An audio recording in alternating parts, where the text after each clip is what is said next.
그녀도 그 팔찌를 기억하고 있었습니다. 민지가 생일 선물로 받았다고 자랑하던. 그런데 왜 여기에?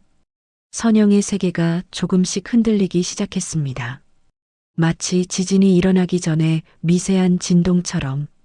침묵은 때로 가장 큰 공범입니다.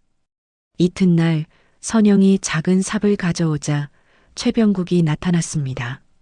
선영 씨, 뭘 하시는 겁니까? 최병국, 63세. 마을에서 가장 영향력 있는 사람 중 하나였습니다. 하지만 오늘의 그는 평소와 달랐습니다. 얼굴에 긴장이 어려 있었고 시선이 불안하게 흔들렸습니다. 민지 물건들이 왜 무덤에 묻혀 있는지 알고 싶어요. 그건 아마 장례식 때 함께 묻어드린 게 아닐까요? 하지만 그의 목소리에는 확신이 없었습니다. 관안이 아니라 흙 속에 따로 묻혀 있었어요. 누가 왜? 최병국의 침묵이 길어졌습니다. 그 침묵 자체가 대답인 것 같았습니다. 곧이어 마을 사람들이 모여들었습니다. 선영 씨, 그만둬요. 죽은 사람 편히 쉬게 둬야죠. 하지만 이철수의 목소리에도 어딘가 어색함이 있었습니다. 마치 연습한 대사를 하는 것처럼. 언니, 너무 힘들어하지 마요. 민지도 하늘에서 속상해할 거예요. 선영은 이상함을 느꼈습니다. 모든 사람이 마치 사전에 약속이나 한 듯 같은 이야기를 하고 있었습니다. 여러분, 혹시 뭔가 아시는 거 있나요? 무슨 말씀을? 우리는 그저 당신이 걱정되어서. 하지만 그의 눈빛은 걱정보다는 두려움에 가까웠습니다. 선영은 결국 삽을 내려놓았습니다. 하지만 포기한 것은 아니었습니다. 그날 밤 창문을 통해 보니 코코가 여전히 무덤 앞에 있었습니다. 달빛 아래서 웅크리고 앉아 조용히 울고 있었습니다. 그 울음소리는 부르짖음이 아니라 애도였습니다. 누군가를 그리워하는. 선영은 그 순간 확신했습니다. 모든 사람이 뭔가를 숨기고 있다고. 어떤 진실은 우리를 파괴시키기 위해 찾아옵니다. 일주일 후 폭우가 내리던 밤, 코코의 처절한 울음소리에 선영은 잠에서 깼습니다. 묘지로 달려가자 코코가 무언가를 입에 물고 있었습니다. 작은 유리병이었습니다. 리스페리돈 EM기. 선영의 정신과 처방약이었습니다. 손끝이 차갑게 식어가는 느낌이었습니다. 그때 손전등 불빛들이 나타났습니다. 최병국을 비롯한 마을 사람들이 우산을 쓰고 다가오고 있었습니다. 선영 씨, 이제 말씀드려야겠군요. 그의 목소리에는 오랜 무게가 실려 있었습니다. 10년 전 그날 밤, 기억하세요? 선영의 심장이 불규칙하게 뛰기 시작했습니다. 민지와 심하게 다투신 후에 민지가 집을 나갔죠. 기억의 파편들이 하나씩 떠오르기 시작했습니다. 왜 맘대로 약속을 취소해요? 엄마는 나보다 일이 더 중요하잖아. 그럼 나가버려. 신경 쓰기 싫어. 최병국이 말했습니다. 그런데 당신도 뒤를 따라가셨어요. 화가 많이 나셨던 모양이에요.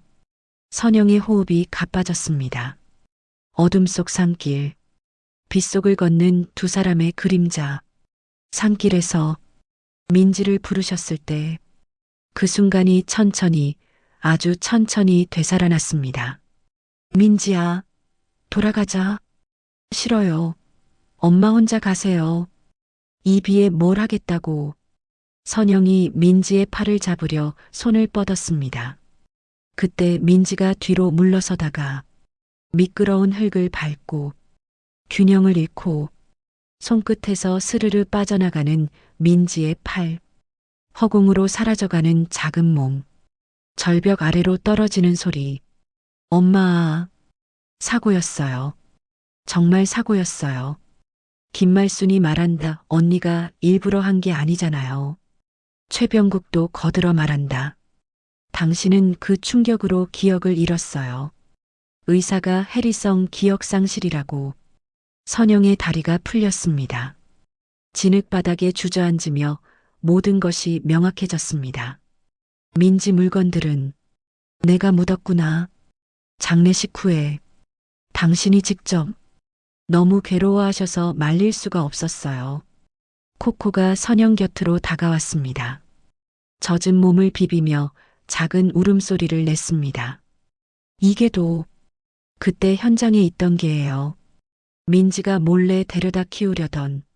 선영은 이제야 모든 것을 기억했습니다. 민지가 마지막 날 부탁했던 것을, 코코를 돌봐달라는. 비가 모든 것을 씻어내리고 있었습니다. 거짓말도 망각도 그리고 10년간의 도피도. 진실과 화해하는 것은 용서받는 것이 아니라 함께 살아가는 법을 배우는 것입니다. 하얀 병실의 창가에 앉아 선영은 밖을 바라봤습니다. 정신과 병동의 일상은 느리고 조용했습니다. 급할 것도 피할 것도 없는 시간들. 정신과 간호사가 말한다. 오늘은 어떠세요? 꿈에서 민지를 봤어요. 화나지 않은 얼굴로. 어떤 기분이셨어요? 무서웠어요. 용서받을 자격이 있나 싶어서. 상담은 매일 계속되었습니다. 기억을 되짚고 감정을 들여다보고 조금씩 자신을 받아들여가는 시간들. 면회실에서 코코를 다시 만났습니다. 10년 전보다 늙었지만 여전히 온화한 눈빛이었습니다. 선영의 손을 하드며 꼬리를 살랑 흔들었습니다. 미안해, 코코야. 민지 약속 지키지 못해서. 코코는 대답 대신 선영의 무릎에 턱을 괴었습니다. 그 순간 선영은 깨달았습니다. 용서는 받는 것이 아니라 주는 것이라는 것을. 마을 사람들이 선영을 맞이했습니다. 어색함이 있었지만 따뜻함도 있었습니다. 이제 괜찮으신가요? 아니요. 괜찮지 않아요. 하지만 살아갈 수는 있을 것 같아요. 정직한 대답이었습니다. 언니, 우리가 도울 일이 있으면 언제든지. 고마워요. 정말로. 선영은 작은 상담실을 열었습니다. 마음쉼터라는 이름으로. 선생님도 저 같은 일을 겪으셨다고 들었는데. 네. 저도 제 아이를 잃었어요. 어떻게 견뎌내셨어요? 견뎌낸 게 아니에요. 함께 살아가는 거예요. 그 아픔과 벚꽃이 피는 4월, 선영과 코코는 민지의 무덤을 찾았습니다. 민지야, 엄마는 이제 조금 다른 사람이 됐어. 너를 죽게 한 엄마로 살아가는 법을 배웠어. 바람이 불어와 벚꽃잎들을 날렸습니다. 용서받고 싶다고 말하지 않을게. 대신 너를 기억하며 살아갈게. 아프게, 하지만 진짜로. 코코가 묘비의 코를 비비며 작은 소리를 냈습니다. 코코야, 고마워. 내가 진실을 찾아줘서. 그날 저녁 선영은 일기를 썼습니다. 민지에게서 받은 사랑은 죄책감으로 묻어버릴 만큼 작지 않았다. 그 사랑만큼 아파하고 그 사랑만큼 다른 사람들을 도우며 살아가자. 그것이 내가 할 수 있는 가장 좋은 속죄이자 추모다. 어느 따뜻한 오후, 상담실에서 한 어머니가 울고 있습니다. 제가 아이한테 그런 말을 했어요. 내가 없었으면 좋겠다고. 그 말이 진심이었나요? 아니에요. 절대 아니었어요. 그럼 됐어요. 아이도 알 거예요. 창밖에서 코코가 햇볕을 쬐며 낮잠을 자고 있습니다. 개 한 마리의 변함없는 충성심이 한 어머니를 진실과 만나게 했습니다.